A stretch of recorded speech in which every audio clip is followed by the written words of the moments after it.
Let's talk about the Gaza ceasefire deal.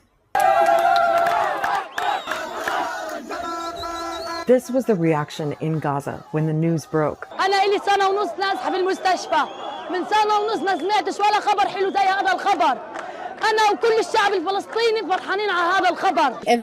Everyone was celebrating and shouting, and people were coming, near me asking, is it real? Is it a real ceasefire? ممكن أن نخلع هذه الخوذة ميادة التي أرهقتني طوال هذه الفترة، وأيضا هذا الدرع الذي كان جزء من جسدي خلال هذه المدة. A lot of people in Israel welcomed the news too, including the families of those held captive in Gaza. I hope the nightmare is over. Although others in Israel have been protesting against the ceasefire.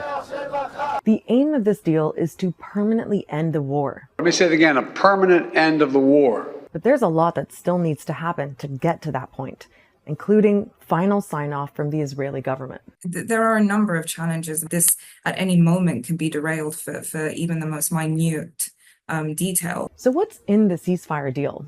And what are some of the challenges people are warning about?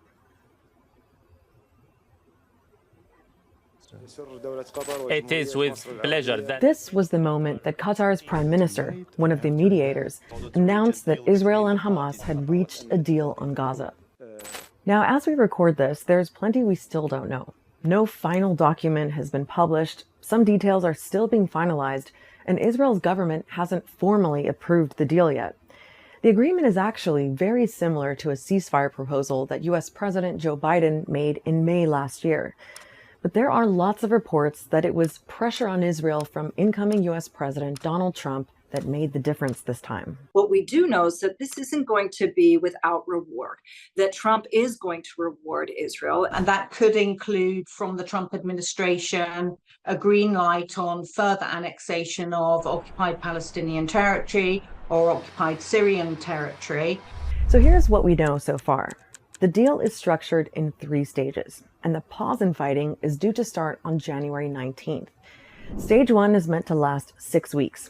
33 Israeli captives, including women, children, and the elderly, will be released by Hamas and other groups. That's according to the Qatari prime minister. In return, Israel will release Palestinian prisoners held in Israeli jails. There are reports that might be around 1,000 or more. Israel will start withdrawing its troops from populated areas in Gaza. That means Palestinians should be able to travel around the Strip more freely. Many are desperate to go and see what, if anything, is left of their homes and neighborhoods. Remember, 90% of Gaza's population of more than 2 million people has been displaced. We will be shocked. We will be faced by the huge and the massive destruction everywhere.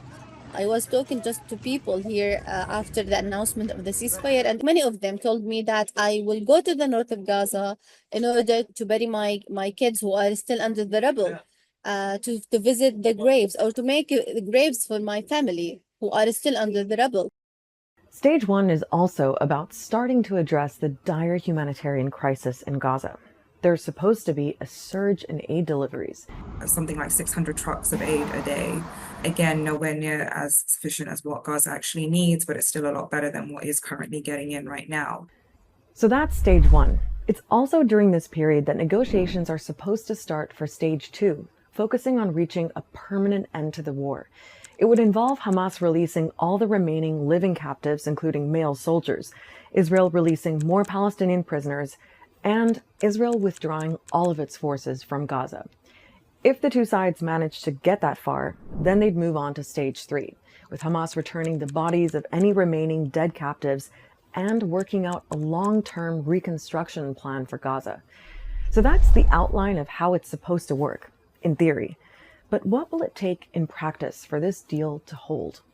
I believe that it all depends on the parties of the agreement and acting in good faith. This could just very much well be a humanitarian pause where we see phase 1 being more of a symbolic gesture, and then, there's absolutely no guarantee that we'll actually see phase 2 or phase 3 pan out. But there are obstacles to overcome even before stage 1 begins. The Israeli government was supposed to confirm the deal on Thursday morning, but a vote in the cabinet was postponed. Israel's Prime Minister Benjamin Netanyahu blamed the delay on Hamas, accusing them of going back on some details. Hamas said there was no basis to his claims and that it remains committed to the deal. It looks a lot like a politically manufactured crisis. It is very on brand for Mr. Netanyahu to provide different interpretations to different people. Well, this security cabinet meeting is more than a day delayed, and that's because of internal fighting within Benjamin Netanyahu's coalition. But nonetheless, the premier's office did release a statement saying that he has confirmation from the mediators that all of the outstanding issues have been resolved. Netanyahu had informed the family members of Israeli captives that the deal will be underway. If we look at the bigger picture, there are even more potential challenges. The current deal doesn't actually provide solutions to the really hard questions. It just provides a framework to talk about them while there's a pause in fighting. It's things like, what will it actually take for Israel to fully withdraw all its forces from Gaza? It's supposed to do that in stage 2, but we know that some people in the Israeli government oppose that. Who will run Gaza and be in charge of the security there?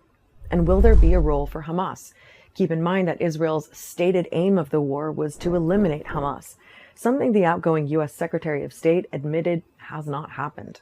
We assess that Hamas has recruited almost as many new militants as it has lost. I think everybody sees that Israel's objective in Gaza, with all of the military that it's pushed and the destruction that it's caused, has not brought Israel any closer to removing Hamas from power or providing real security. Whatever the chances of this deal sticking, for now the families of Israeli captives are feeling more hopeful, and the people of Gaza are counting on a reprieve from 15 months of relentless Israeli attacks that have killed more than 46,000 people. Almost 100 were killed in the 24 hours after the deal was announced. The worst part was bombing and killing. Here we are facing the famine, the starvation, the lack of food, medical supplies. You can't imagine the severity and the difficulty of the situation here.